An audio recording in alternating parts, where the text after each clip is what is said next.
caravanes de gens du voyage se sont installées sur le Grand Pré de Cabris. Ça se trouve tout près de Grasse. Ils ont été rapidement invités à partir par les gendarmes à la demande des élus locaux. On en parle avec vous, Pauline Renoir. Bonsoir. Bonsoir Céline. Alors, c'est devenu d'abord un sujet de discorde entre élus, c'est ça que vous allez nous expliquer. Oui, à commencer par le maire de Cabris, Pierre Bornet, qui nous explique que c'est la 4e fois en 10 ans que les gens du voyage s'installent sur ce grand pré à l'entrée de la commune.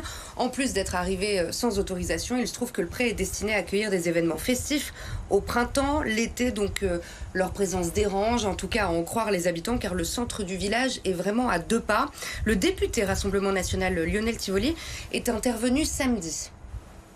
Nous avons expliqué aux gens du voyage qu'ils risquaient des amendes forfaitaires. Manifestement, ça ne les dissuadait pas puisque les amendes forfaitaires étaient trop basses. Et il a fallu plusieurs heures de discussion, ce qui est anormal quand on ne respecte pas la loi. Lionel Tivoli, justement, avait construit une proposition de loi il y a quelque temps pour faciliter les expulsions et empêcher les préfectures d'autoriser l'installation des caravanes dans les communes de moins de 5000 habitants, comme c'est le cas à Cabris.